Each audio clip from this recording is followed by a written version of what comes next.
Assalamualaikum warahmatullahi wabarakatuh. Hai halo Delvers. Di video kali ini Tamara Delv akan membahas mengenai beberapa tragedi penerbangan yang pernah dialami oleh pesawat Airbus A320 milik beberapa maskapai dunia. Kita take off ke kronologi. Seperti yang kita tahu, Airbus A320 adalah pesawat narrow body atau pesawat berbadan sempit.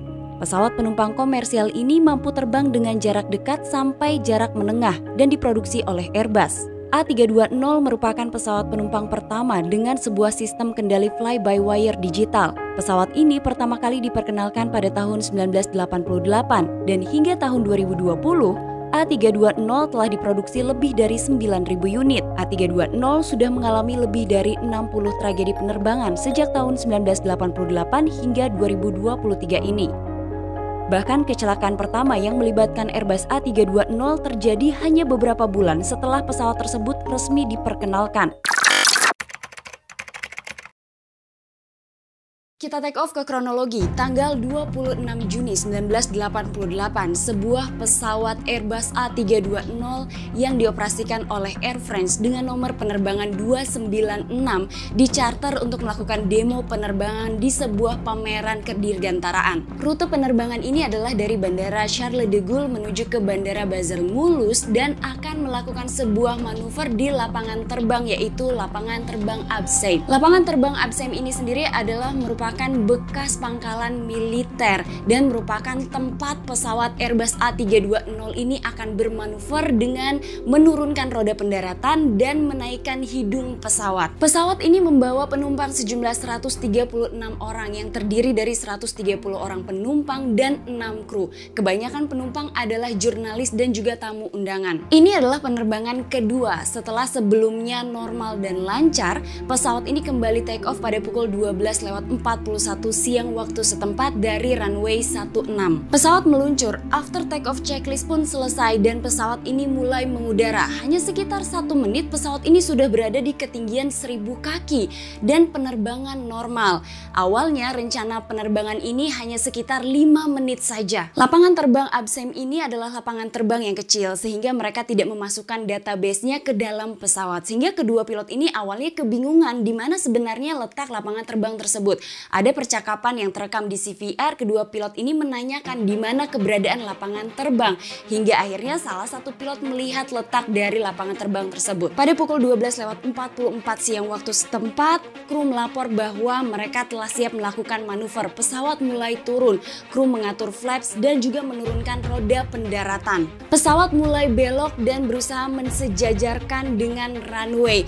Dan pada saat itulah komputer di pesawat menyebutkan ketinggian 200 kaki, kemudian 100 kaki. Di posisi 100 kaki inilah seharusnya pesawat mulai bermanuver sesuai dengan rencana. Pilot harus terbang dengan rendah, namun hidung pesawat tetap harus dijaga ke atas. Kapten memutuskan auto throttle dan pada saat itulah Kapten mulai menyadari bahwa ada sesuatu yang tidak beres pada saat manuver ini. Kecepatan dari pesawat ini benar-benar sangat lambat dan pesawat mengalami stall. Demo penerbangan ini benar-benar berjalan tidak sesuai dengan rencana karena tiba-tiba saja komputer di pesawat ini menyebutkan angka 30 kaki dan pada saat itu mereka tidak mengetahui bahwa ada sebuah hutan kecil di ujung landasan. Kedua pilot akhirnya memutuskan untuk go around dan berusaha mengangkat hidung pesawat. Namun yang terjadi, pesawat ini tetap meluncur dalam ketinggian yang sangat rendah dengan posisi ekor belakang lebih rendah dari hidung pesawat. Pesawat terus meluncur dan kemudian tenggelam di pepohonan. Dan ini terekam di video salah satu jurnalis Prancis. Muncul asap kemudian disusul dengan api dan terdengar juga suara ledakan. Hal ini diakibatkan karena sayap sebelah kanan dari pesawat ini patah dan kemudian tangki bahan bakar robek sehingga membuat ledakan semakin besar. Sebelum tim evakuasi tiba di lokasi kecelakaan, para penumpang berusaha untuk keluar dari pesawat. Namun awalnya salah satu pintu evakuasi ini terhalang pepohonan dan akhirnya mereka dengan susah payah setelah melihat kabin terbakar dan penuh asap, mereka mau tidak mau harus memaksa keluar dari salah satu pintu evakuasi. Tim evakuasi segera meluncur ke lokasi kecelakaan setelah mendapatkan informasi dan dari informasi tim evakuasilah diketahui penumpang yang yang berusaha keluar dari pesawat ini dalam kondisi luka-luka, termasuk kru penerbangan. Pada saat itu mereka juga melaporkan bahwa ada 3 orang yang meninggal dunia akibat mereka kesulitan membuka safety belt. Kecelakaan ini diberitakan di seluruh dunia. Dan Biro Investigasi asal Perancis ini segera menuju ke lokasi kecelakaan hanya beberapa jam setelah terjadinya kecelakaan. Ini adalah kisah sejarah penerbangan Armavia 967. Rabu, tanggal 3 Mei 2006, Armavia 967 terbang dengan rute Yerevan, Republik Armenia ke Sochi, Rusia. Penerbangan itu akan menggunakan pesawat Airbus A320 yang telah mengumpulkan 8.234 total jam terbang dan membawa 113 orang penumpang yang terdiri dari 8 orang kru dan 105 penumpang. Saat itu Kapten bertugas sebagai pilot penerbang. Ia adalah Gregor Grigarian, usianya 40 tahun dengan 5.458 total jam terbang. Sementara itu First Officer-nya adalah Arman Devtian, 29 tahun dengan 2.185 total jam terbang dan ia bertugas sebagai pilot monitoring. Semua kru melakukan pemeriksaan kesehatan sebelum penerbangan dan dinyatakan lolos. Hanya saja penerbangan 967 itu akan terbang tengah malam sehingga rata-rata kru penerbangannya ini kurang istirahat di siang hari. Sebelum penerbangan, Kapten sempat melakukan pemeriksaan cuaca menuju ke bandara di Sochi dan saat itu ia menyatakan penerbangan aman dan akan melanjutkan penerbangan 967. Hingga kemudian pada pukul 20.47 UTC atau pukul 1.47 malam waktu setempat, penerbangan 967 itu mulai lepas landas. Semuanya normal, namun pada saat pesawat ini sedang mendaki, sebuah kabar yang kurang baik masuk ke penerbangan itu. Saat itu pesawat berada di bawah pengontrol pusat regional Tbilisi. Mereka ternyata mengupdate cuaca di Bandara Sochi dan memberikan informasi ke penerbangan 967 bahwa cuaca di Bandara Sochi ini buruk. Jika cuaca semakin buruk, maka penerbangan itu kemungkinan tidak bisa mendarat di bandara. Setelah mendengarkan informasi itu, Kapten tetap memutuskan untuk melanjutkan penerbangannya. Pada pukul 21.07 UTC diketahui pesawat itu sudah berada di ketinggian 34.000 kaki. Saat itu pesawat seharusnya masih berada di bawah kontrol Tbilisi, tapi kemudian Kapten memutuskan untuk menghubungi menara kontrol Sochi untuk menanyakan bagaimana kondisi cuaca di sekitar Bandara Sochi. Controller di Bandara Sochi ini menginformasikan Kapten bahwa visibilitas di runway 06 tempat pesawat itu akan mendarat sekitar 2 km dan hal itu sama di runway 02. Kru penerbangan 967 ini sempat menanyakan kepada controller Sochi apakah dalam waktu kira-kira 1 jam ke depan cuaca akan membaik. Jika memang cuaca akan membaik, maka Kapten memutuskan untuk menunggu menahannya di pola holding sebelum akhirnya mendarat. Namun ternyata jawaban dari menara kontrol adalah cuaca untuk 2 jam ke depan ini semakin memburuk, bahkan visibilitas sekitar 1.500 meter atau 1,5 km. Setelah mengetahui cuaca semakin buruk, bukannya membaik, maka pilot dari penerbangan 967 memutuskan untuk kembali ke Yerevan. Namun saat itu sekali lagi Kapten menghubungi menara kontrol Sochi dan menanyakan mengenai kondisi cuaca. Saat itu Kapten bahkan menyebutkan bahwa ia sedang membawa penumpang VIP yang entah tidak diketahui apakah memang benar membawa penumpang VIP atau itu hanyalah sebuah kebohongan kecil yang disampaikan Kapten untuk dapat mendaratkan pesawatnya di Bandara Sochi. Dengan sedikit kebohongan yang dikatakan oleh Kapten kepada menara kontrol Sochi, tapi di sisi lain ternyata Kapten mendapatkan keinginannya. Karena setelah itu petugas menara kontrol Sochi mengatakan bahwa visibilitas 3.600 meter dan akan bertahan kurang lebih selama 30 menit. Meskipun menara kontrol Sochi mengatakan kondisi cuaca itu akan bertahan kurang lebih 30 menit, tapi sebenarnya tidak ada yang bisa menjamin apakah cuaca akan baik selama 30 menit atau bahkan mungkin lebih buruk. Setelah mendapatkan informasi itu, maka Kapten memutuskan untuk kembali mendarat di Sochi. Kru penerbangan 967 akhirnya melakukan briefing go around, hanya diskusi tentang apa yang akan mereka lakukan jika memang harus go around. Tapi ternyata hal-hal mulai terurai di kokpit. Pesawat diterbangkan oleh autopilot dan Kapten tidak bisa membuat pesawat itu turun secepat yang dia inginkan. Maka kedua pilot mengira ada yang salah dengan autopilot. Jadi mereka menonaktifkan autopilot yang kedua dan beralih ke autopilot 1. Pada pukul 22.00 UTC, pilot penerbangan 967 menghubungi menara kontrol Sochi. Saat itu diketahui cuaca bagus, jarak pandang berada di 4.000 meter dan pesawat sedang turun menuju ke titik Gukin dan sedang dilacak oleh radar Sochi. Tapi controller memperhatikan bahwa penerbangan 967 agak terlalu tinggi. Mereka mengatakan kepada kru penerbangan, jika bisa, percepat penurunan atau Anda akan melewati belokan terakhir. 3 menit kemudian pesawat sudah melewati ketinggian 12.000 kaki dan menara kontrol mengizinkan pesawat untuk turun ke ketinggian 2.000 kaki. Autopilot saat itu masih aktif dan kru penerbangan sedang memeriksa approach checklist. Tapi kemudian mereka mendapat kabar buruk bahwa visibilitas masih bagus namun dasar awan berada di 160 meter. Sehingga kemudian petugas menara kontrol mengatakan kepada kru penerbangan 967 untuk tidak turun ke ketinggian 2000 kaki. Di saat itulah kedua pilot kemudian marah, kesal, memaki dan juga menghina controller. Beberapa saat setelahnya controller memberikan izin untuk pendaratan. Tapi ketika pesawat itu mulai mendekat dengan bandara Sochi sekitar 7 km, hal baru terjadi ketika petugas menara kontrol menginformasikan mengenai kondisi buruk di runway 06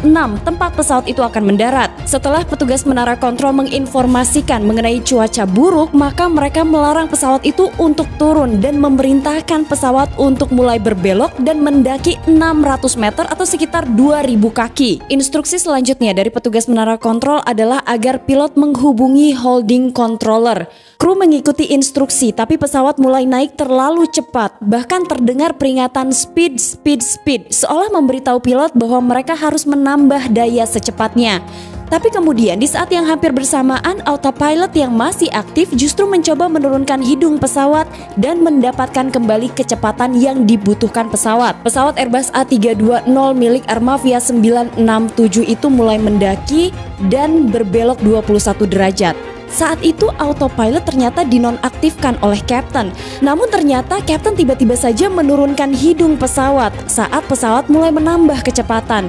Awalnya semua nampak normal, tapi tiba-tiba hidung pesawat mulai turun. Pesawat roll ke kanan dan saat kecepatan meningkat, Kapten meminta flaps ditarik dan pesawat mulai turun dan terus roll ke kanan. Beberapa saat kemudian Kapten sepertinya mulai menyadari bahwa posisi pesawatnya ini salah. Ia mencoba untuk memperbaikinya tapi ia tidak pernah berhasil, sehingga posisi hidung pesawat ini terus turun dan pesawat terus turun dengan sangat cepat hingga akhirnya menghantam Laut Hitam yang posisinya dekat dengan Bandara Sochi.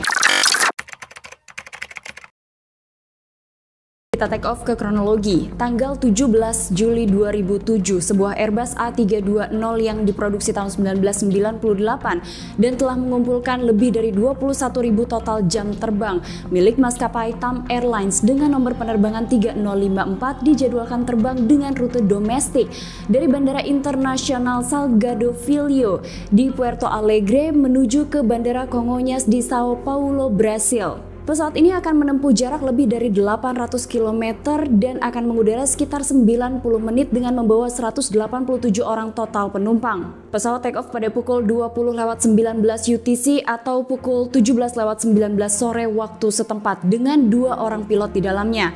Yang pertama adalah seorang PIC atau Pilot in Command bernama Henrique Stefani Di Sacco. Saat itu usianya 53 tahun dan telah mengumpulkan 13.654 total jam terbang. Kemudian ada seorang SIC atau Second in Command bernama Captain Kleiber Aguiar 5. Beliau berusia 54 tahun pada saat mengalami kecelakaan dan telah mengumpulkan 14.760 total jam terbang. Sedikit membahas mengenai Bandara Congonhas. Mengutip dari Air Crash Investigation, ini adalah salah satu bandara tersibuk di dunia. Setiap 90 detik sekali ada pesawat yang take off dan landing dari bandara ini. Bandara Congonhas terletak di jantung kota dan dikelilingi oleh gedung-gedung. Para pilot menyebutnya merupakan salah satu bandara paling menantang di dunia. Kita beralih ke penerbangan TAM Airlines 3054. Ketika pesawatnya masih mengudara, ternyata terjadi hujan lebat di Sao Paulo termasuk di kawasan bandara. Kemudian ketika pesawat Airbus A320 ini mulai memasuki wilayah udara Sao Paulo, kru mendapatkan informasi agar pesawat ini menunggu proses pendaratan hingga ada kabar terbaru dari petugas menara kontrol. Saat itu petugas menara kontrol menginformasikan bahwa terjadi cuaca buruk sehingga penerbangan 3054 ini diinstruksikan untuk berputar-putar di atas Sao Paulo sampai menunggu kondisi cuaca baik. Dan saat itu juga mereka menginformasikan bahwa runway 35L tempat pendaratan pesawat ini ditutup sementara. Maka kemudian Kapten langsung memberikan pengumuman kepada seluruh penumpang kemungkinan pesawat ini akan delay pada saat pendaratan. Seharusnya pesawat mendarat pada pukul 7 malam waktu setempat. Namun ternyata hanya beberapa saat setelahnya masuk lagi informasi dari petugas menara kontrol yang menyebutkan bahwa runway 35L telah dibuka kembali. Dan kemudian petugas menara kontrol memberikan izin kepada penerbangan 3054 untuk mendarat di runway 35L. Kemudian hal itu dikonfirmasi oleh kedua pilot. Dan ada tambahan informasi yang disampaikan oleh petugas menara kontrol kepada kru penerbangan 3054 bahwa saat itu kondisi hujan, runway basah dan juga licin, angin 8 knot. Pesawat semakin dekat dengan bandara dan Kapten saat itu mulai mensejajarkan posisi pesawat dengan runway.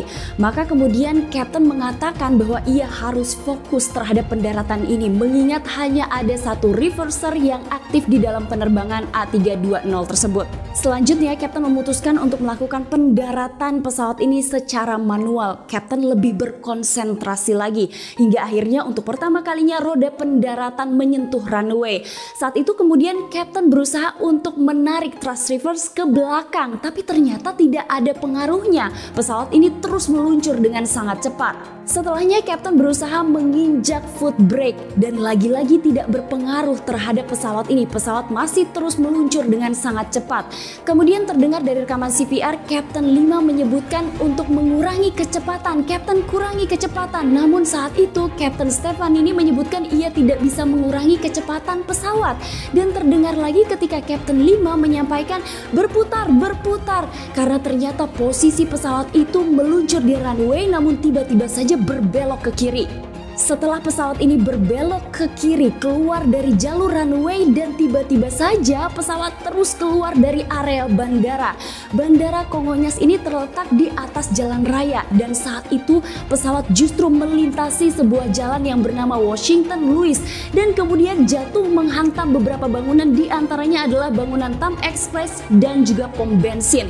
Seketika terjadi ledakan yang sangat besar. Tim pemadam kebakaran segera menuju ke lokasi kecelakaan. Mereka dikagetkan dengan kobaran api yang sangat besar dan suhu di sekitar lokasi kecelakaan yang sangat panas padahal saat itu sedang terjadi hujan.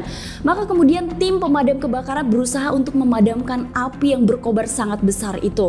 Mereka menyebutkan bahwa beberapa bangunan hancur, pesawat hancur dan ada beberapa kendaraan yang ikut hancur dan juga terbakar. Laporan dari tim evakuasi menyebutkan seluruh penumpang di dalam pesawat itu meninggal dunia, termasuk ada 12 orang di darat yang ikut menjadi korban. Maka akibat peristiwa tersebut 199 orang dinyatakan meninggal dunia. Kita akan take off ke kronologi. Pada tanggal 27 November 2008, sebuah pesawat Airbus A320 akan dikembalikan setelah disewa oleh maskapai XL Airways Germany dari maskapai Air New Zealand.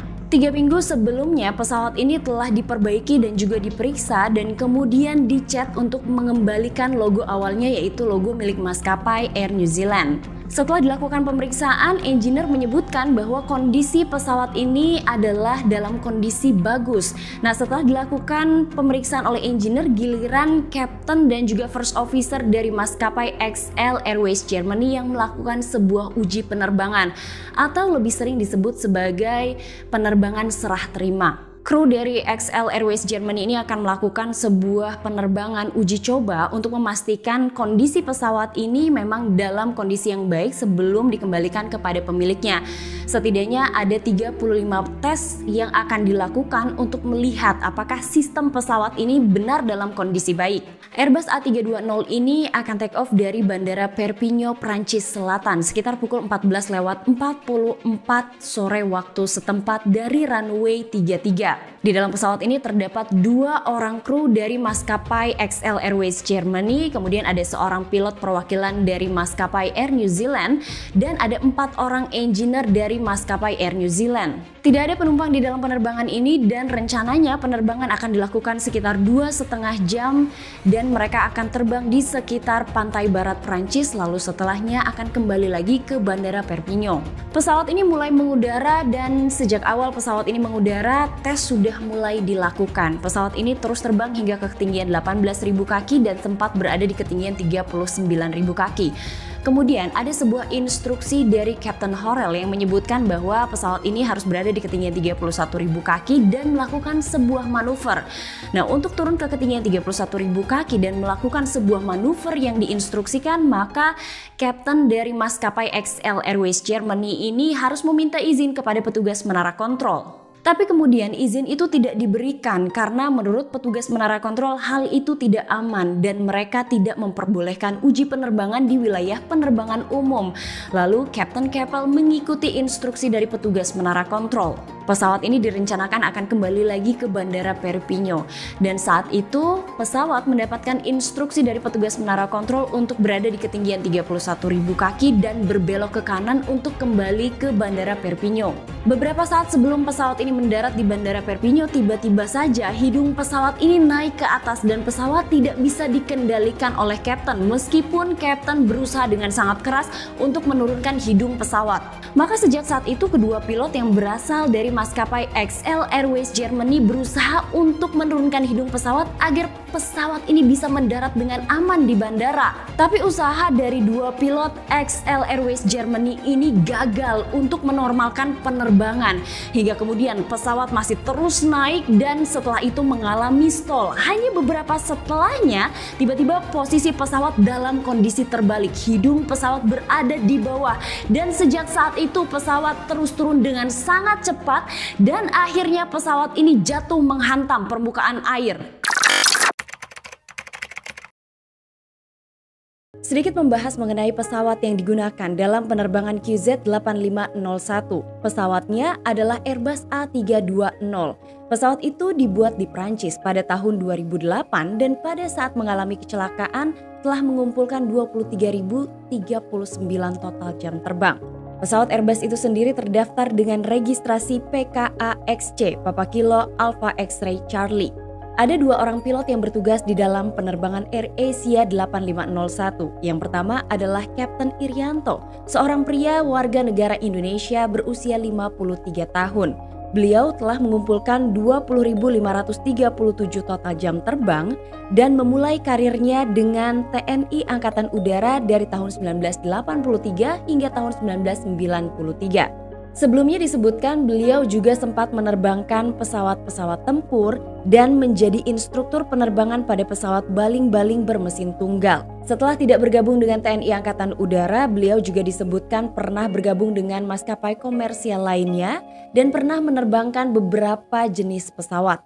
Duduk di kursi sebelah kanan seorang first officer bernama Remy Emmanuel Plessel. Usianya 46 tahun, beliau merupakan warga negara Prancis. Beliau telah mengumpulkan sekitar 2.247 total jam terbang dan beliau baru bergabung dengan AirAsia di tahun 2012. Disebutkan bahwa AirAsia ini adalah maskapai pertamanya dan sebagian besar pengalaman dari Plessel adalah terbang dengan menggunakan Airbus A320. 3 hari setelah Natal atau tepatnya tanggal 28 Desember 2014. Total ada 162 orang yang akan terbang menuju ke Singapura dengan menggunakan sebuah pesawat Airbus A320. Pesawat Airbus itu dioperasikan oleh AirAsia dengan nomor penerbangan QZ8501 dan pesawat rencananya akan terbang selama 2 jam menuju ke Singapura. Pesawat itu lepas landas dari Surabaya pada pukul 5:35 pagi waktu setempat. Pesawatnya terbang dengan normal selama sekitar 22 menit setelah pesawat itu lepas landas. Namun ternyata di ruang kokpit, pilot memperhatikan melalui radar cuacanya ada kemungkinan cuaca buruk di jalur penerbangan menuju ke Singapura. Maka kemudian Kapten Irianto yang bertugas sebagai pilot monitoring akan menyampaikan maksudnya untuk menghindari kondisi cuaca buruk kepada ATC Jakarta dengan meminta naik ketinggian ke 38.000 kaki. Pesawat itu semula terbang di ketinggian 32.000 kaki. Kemungkinan saat itu pilot melihat adanya kondisi cuaca buruk seperti petir dan juga badai. Dan ada juga kemungkinan bahwa penerbangan QZ8501 itu akan mengalami turbulensi ekstrim. Belum sempat Kapten Irianto ini menyatakan keinginannya atau permintaannya kepada ATC Jakarta untuk naik ke ketinggian 38.000 kaki, para pilot ini dikejutkan dengan sebuah peringatan yang menyala di ruang kokpit. Saat itu yang dilakukan oleh pilot adalah langsung melihat iCam karena iCam di pesawat Airbus itu telah memberikan instruksi atau langkah-langkah jika sesuatu masalah terjadi pada sebuah penerbangan. Kedua pilot itu mengikuti langkah-langkah dan instruksi dari iCam. Beberapa saat kemudian masalah teratasi. Peringatan itu kembali mati. Namun ternyata hanya selang beberapa waktu saja peringatan kedua muncul. Dan saat itu lagi-lagi kedua pilot mengikuti langkah-langkah yang telah ditentukan oleh iCam. Masalah kembali teratasi. Setelah dua peringatan itu teratasi oleh kedua pilot, maka kemudian Kapten Irianto langsung mengatakan atau mengungkapkan keinginannya untuk naik ke ketinggian 38.000 kaki kepada ATC Jakarta. Namun saat itu respon dari ATC Jakarta adalah mereka hanya bisa menaikkan ketinggian penerbangan AirAsia 8501 ke ketinggian 34.000 kaki. ATC Jakarta saat itu mengatakan bahwa pesawat bisa naik ke ketinggian 34.000 kaki. Tapi setelah itu tidak ada respon dari pilot AirAsia. Kuat dugaan tidak meresponnya kedua pilot dari AirAsia ini karena adanya bunyi peringatan ketiga di ruang kokpit. Meskipun kedua pilot ini berusaha untuk menangani masalah di ruang kokpit itu dengan sangat tenang, tapi ternyata mereka tidak merespon ATC Jakarta yang menunggu konfirmasi apakah AirAsia akan naik ke ketinggian 34.000 kaki. Ditunggu lagi oleh ATC Jakarta selama beberapa saat dan ATC kembali menghubungi penerbangan AirAsia 8501 untuk menanyakan apakah penerbangan itu akan naik ke ketinggian 34.000 kaki, tapi lagi-lagi tetap tidak ada respon dari penerbangan itu. Di detik inilah diyakini bahwa peringatan keempat menyala di ruang kokpit. Pilot saat itu mulai bingung kenapa bunyi peringatan ini terus menyala di ruang kokpit.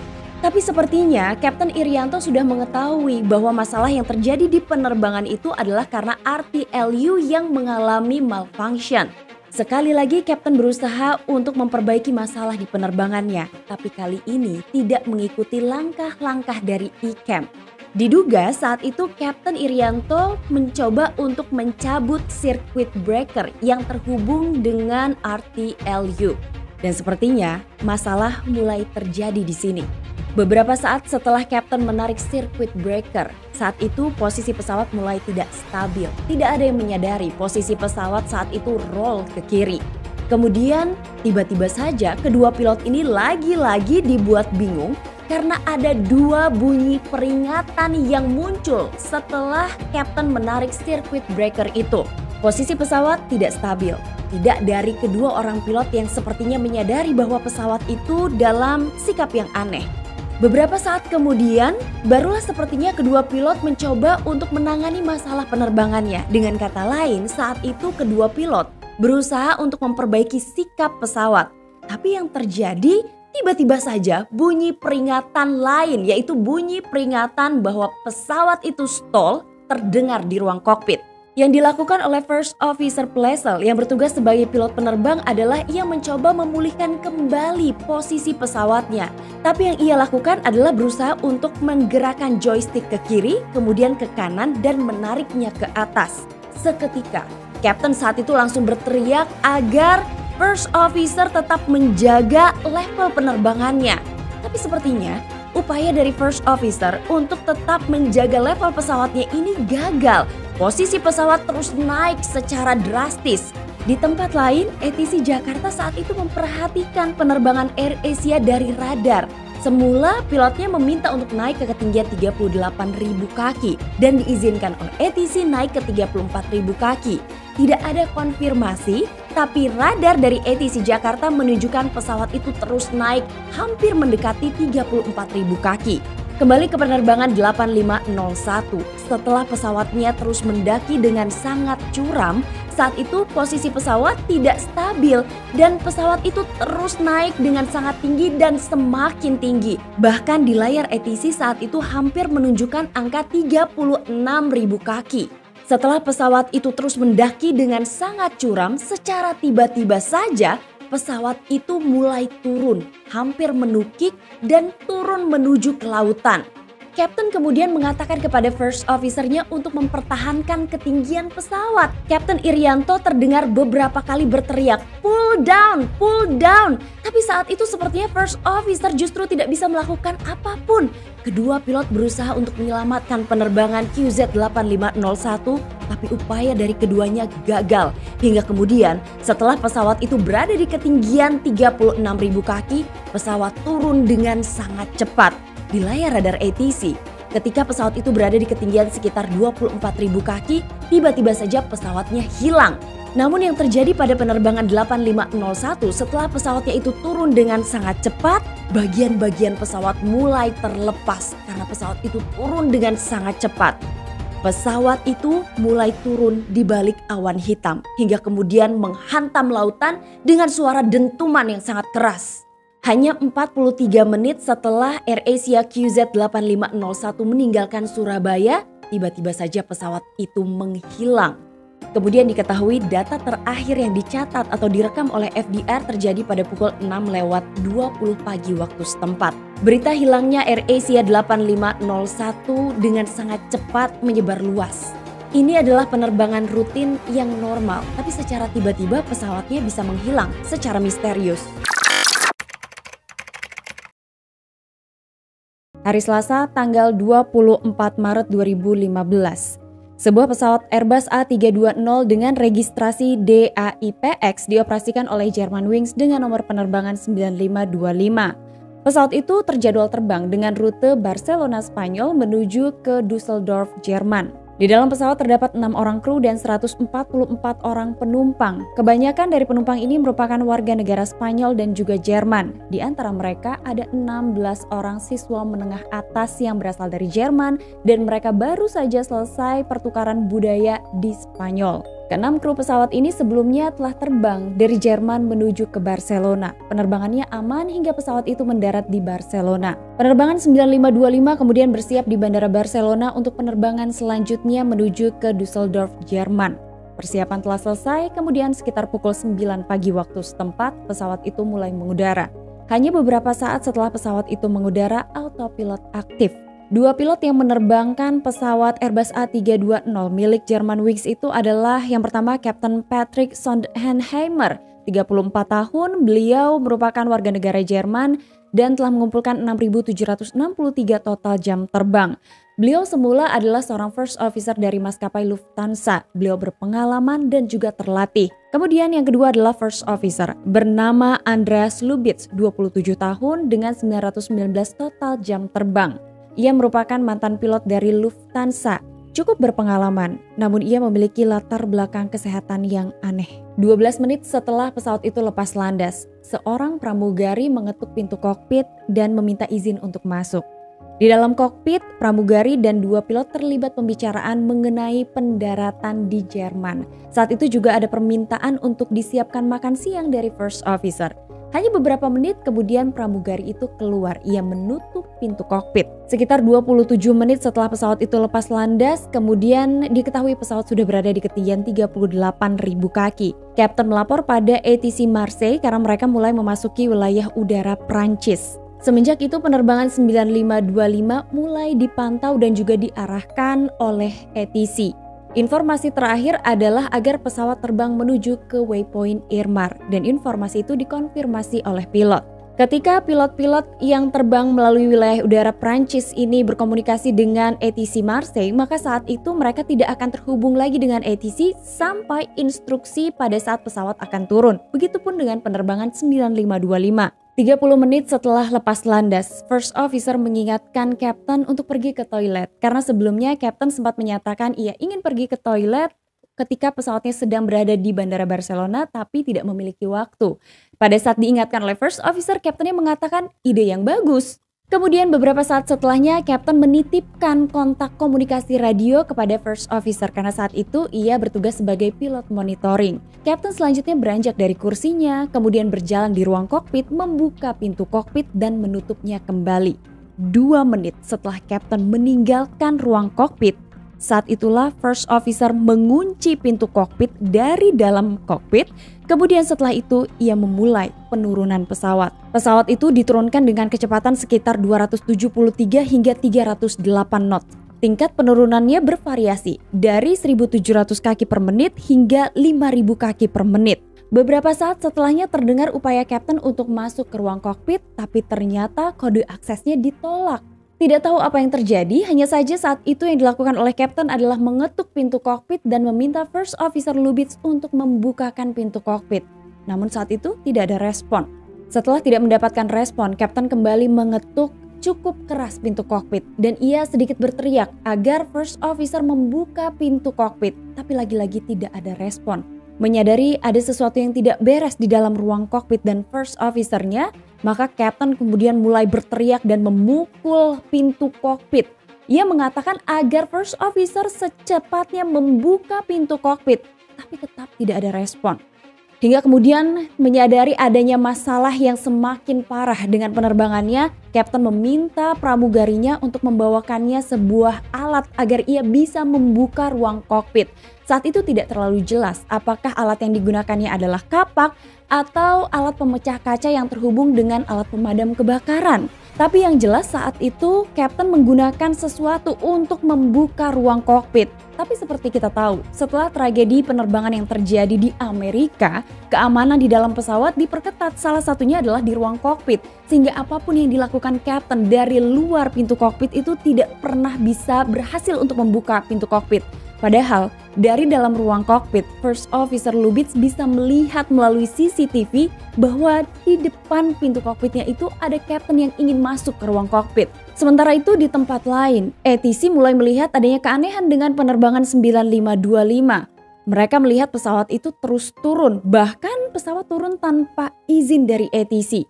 Ingin mengetahui apa yang terjadi dan meminta penjelasan pilot, ATC mencoba menghubungi penerbangan 9525 namun tidak ada respon. Hanya dalam waktu beberapa menit saja pesawat itu sudah turun 10.000 kaki. Mungkin penerbangan itu memiliki kondisi darurat yang tidak bisa disampaikan kepada ATC. Saat itu ATC terus mencoba menghubungi tapi tetap tidak ada respon. Kecepatan turun dari pesawat itu terus naik hingga 350 knot. Karena ATC tidak mendapatkan respon dari pilot penerbangan 9525, ATC mencoba meminta bantuan pilot pesawat lain yang sedang terbang di wilayah udara Germanwings.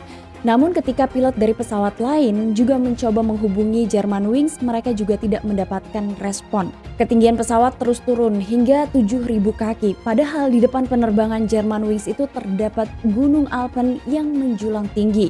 40 menit setelah pesawat lepas landas, bunyi peringatan GPWS terdengar, disusul dengan beberapa peringatan lainnya.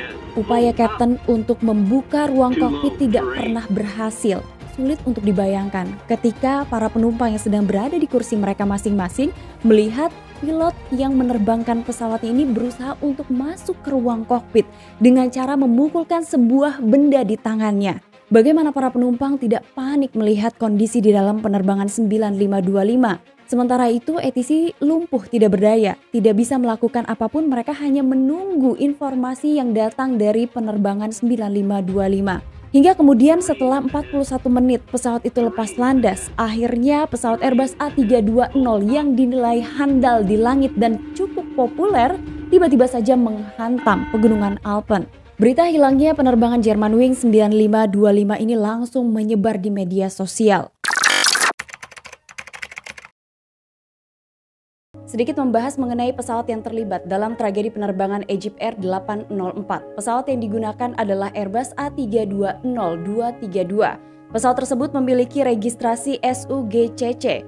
Pesawat itu terbang pertama kali pada bulan Juli 2003 dan dikirim ke maskapai Egypt Air pada bulan November 2003. Di hari kecelakaannya, pesawat itu terjadwal dalam 5 penerbangan dan penerbangan terakhir atau penerbangan kecelakaan itu adalah dari Paris menuju ke Kairo. 2 orang pilot yang bertugas dalam penerbangan Egypt Air 804.